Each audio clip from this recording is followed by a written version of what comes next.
Today we are covering more stories from history when normal people were pushed to their limit and finally snapped. Not villains. Not psychopaths.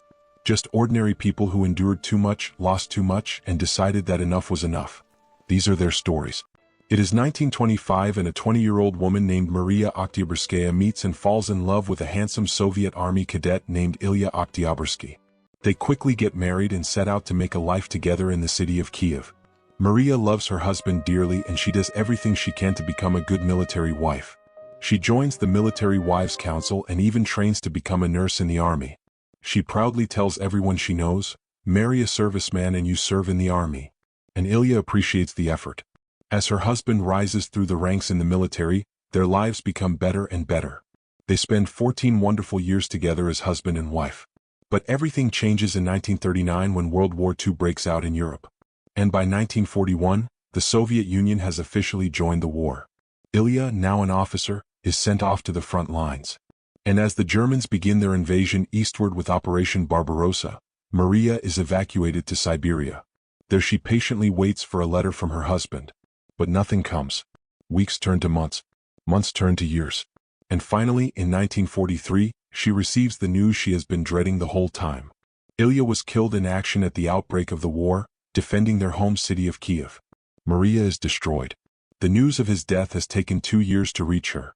The hope she had desperately clung to was all for nothing. Instead of sinking into depression, Mariya becomes enraged. She is quickly consumed by thoughts of revenge. The Germans have taken everything. Her life, her home, and now her beloved husband. They must pay. She sells all of her remaining possessions and donates all the money she has to the Red Army to build a T-34 tank. With her donation, she writes a letter demanding that when the tank is built, she will be the one to drive it. Surprisingly, the State Defense Committee agrees to this. And Mariya is soon enrolled in a 5-month training program as her tank is being built. Upon her graduation, she is posted to the 26th Guards Tank Brigade. And when her tank is completed, she is assigned as its driver and mechanic. In memory of her husband, she has the words "Fighting Girlfriend" printed on her tank's turret.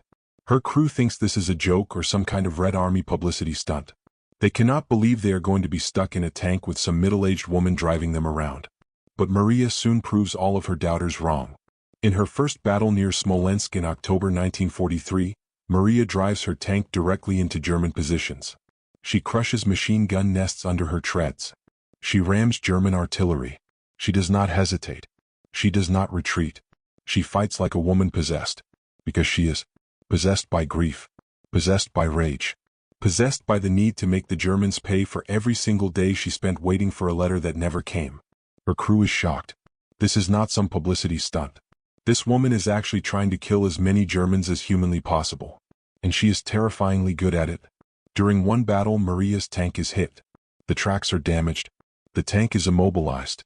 Most drivers would bail out. Mariya jumps out under heavy fire, repairs the tracks herself, gets back in and keeps fighting. She does this multiple times. In the middle of active combat. With bullets flying. With shells exploding. She does not care. She has already lost everything. What is a little gunfire? Mariya fights in multiple battles over the next several months. She becomes a hero. A legend. The Soviet propaganda machine loves her. The fighting girlfriend. The widow who bought her own tank to kill the men who killed her husband. She is everything the Soviet Union wants to show the world. A symbol of defiance, of resilience, of revenge. But in January 1944, during a battle near Vitebsk, Mariya's tank is hit by German artillery. Shrapnel tears through the tank.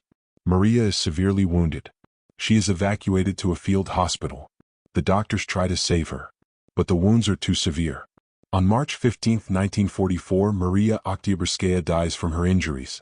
She is posthumously awarded the title Hero of the Soviet Union, the highest honor in the USSR. She fought in 6 major battles. She killed dozens, possibly hundreds of German soldiers. And she did it all because they took the one thing she loved. And she made them pay. With interest. Now let us talk about someone who snapped in a completely different way. Meet Sada Abe. A woman in 1930s Japan who became one of the most infamous killers in Japanese history. Not because of how many people she killed, but because of what she did after. It is 1936.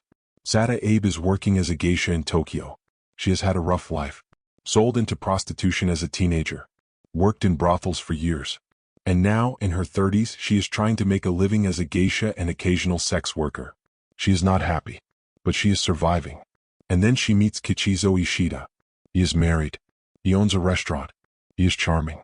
And he is obsessed with her. They begin an affair. And for the first time in her life, Sada feels genuinely loved. She falls completely, utterly, obsessively in love with Kichizo. And he loves her back. Or so she thinks. But Kichizo is also sleeping with his wife. And with other women. And Sada cannot handle it. She becomes jealous. Paranoid. Possessive. She demands that he leave his wife. That he be with her and only her. Kichizo refuses. He says he loves her. But he is not leaving his wife. And that is when Sada snaps. On May 18, 1936, Sada and Kichizo are alone in a hotel room. They are intimate. And while Kichizo is distracted, Sada begins to strangle him. Not in anger. Not in a fight. Calmly. Deliberately. She strangles him until he is unconscious. And then she keeps going. Until he is dead. And then she does something that shocks all of Japan. She takes a kitchen knife. And she castrates him. She cuts off his genitals.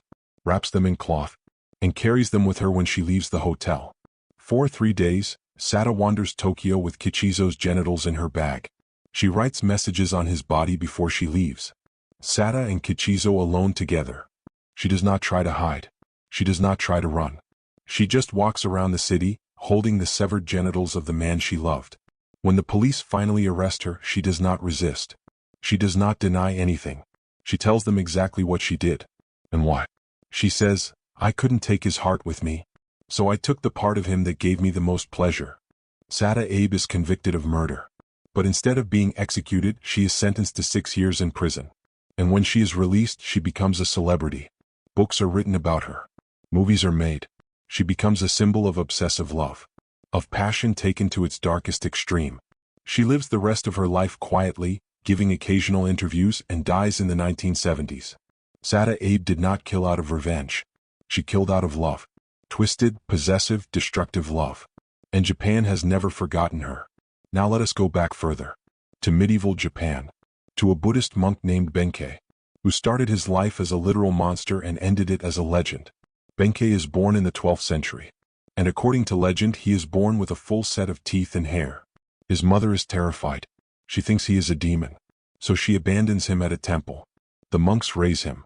And as Benkei grows, he becomes massive. Over 7 feet tall. Superhumanly strong. And incredibly violent. Benkei does not want to be a monk. He wants to fight.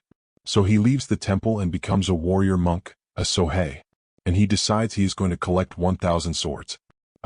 By challenging warriors to duels on a bridge in Kyoto and taking their swords when he defeats them. For years, Benkei stands on Gojo Bridge, challenging every samurai who crosses. And he wins. Every single time. He collects 999 swords. One more and his goal is complete. And then he meets Minamoto no Yoshitsune. A young, small, seemingly insignificant samurai. Benkei challenges him. And Yoshitsune humiliates him. He is faster. Smarter. More skilled. Benkei cannot land a single blow. Yoshitsune defeats him without even trying. And something in Benkei breaks. Not in anger. In reverence. He realizes he has been fighting for the wrong reason. He has been collecting swords out of pride. Out of ego. But Yoshitsune has shown him what true strength is. So Benkei does something no one expects. He kneels. And he swears loyalty to Yoshitsune. Forever. For the rest of his life, Benkei serves Yoshitsune. He fights beside him. He protects him. He follows him through every battle, every campaign, every betrayal. And when Yoshitsune is hunted by his own brother, the shogun, Benkei never leaves his side. In 1189, Yoshitsune is cornered. His enemies have found him. And they send an army to kill him. Benkei stands at the entrance to the temple where Yoshitsune is hiding. And he fights. Alone. Against hundreds of soldiers. According to legend, Benkei kills dozens of men. He is shot with arrows. Stabbed with spears. Cut with swords. And he keeps fighting. He will not fall. He will not retreat. Because if he falls, Yoshitsune dies. And Benkei will not let that happen. Finally, Benkei stops moving. The soldiers approach cautiously. And they realize he is dead. He has been dead for several minutes. But he died standing. Holding his weapon. Blocking the entrance. Even in death he refused to fall. Because falling meant failing Yoshitsune. Benkei's last stand becomes legend. The standing death of Benkei. A man so loyal, so determined, that he refused to fall even after his body had given up.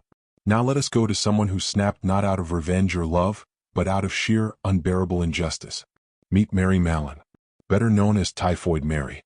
The woman who was imprisoned for 26 years for a crime she did not understand. Mary Mallon is an Irish immigrant working as a cook in New York in the early 1900s. She is good at her job. She is hired by wealthy families. And everywhere she goes, people get sick. Typhoid fever. A deadly disease. People die. And Mary keeps moving to new jobs. In 1906, a sanitation engineer named George Soper investigates an outbreak and traces it back to Mary. He discovers that Mary is an asymptomatic carrier of typhoid. She has the disease, but she shows no symptoms. She does not even know she is sick, but she is spreading it to everyone she cooks for. Soper confronts Mary. He tells her she is a carrier, that she needs to stop working as a cook. Mary does not believe him. She feels fine. She has never been sick a day in her life. This man is accusing her of murder, and she has no idea what he is talking about.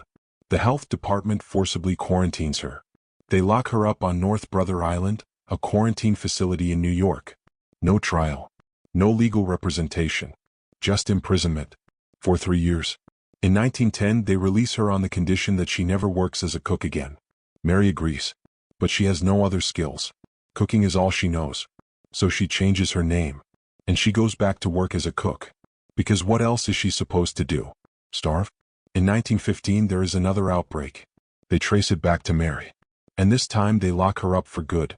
For the next 23 years, Mary Mallon lives alone on North Brother Island. Isolated. Forgotten. She dies in 1938. Still in quarantine.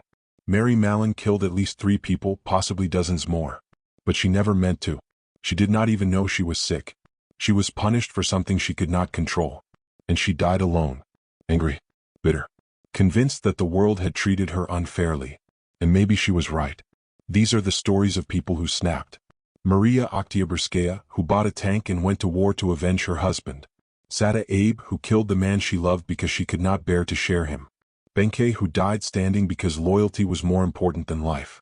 And Mary Mallon, who was imprisoned for 26 years for being an asymptomatic carrier of a disease she did not know she had. Were they heroes? Were they villains? Were they victims? The answer is complicated. Because people are complicated. And history does not give us easy answers. It gives us stories. Stories of people pushed too far. Stories of people who broke. And stories of what happened next. So what do you think? Was Mariya justified in her revenge? Was Sada insane or just heartbroken? Was Benkei the ultimate example of loyalty or just a man who could not let go? And was Mary Mallon a victim or a killer? Let me know in the comments. Because these stories do not have right answers. They just have consequences. And those consequences echo through history.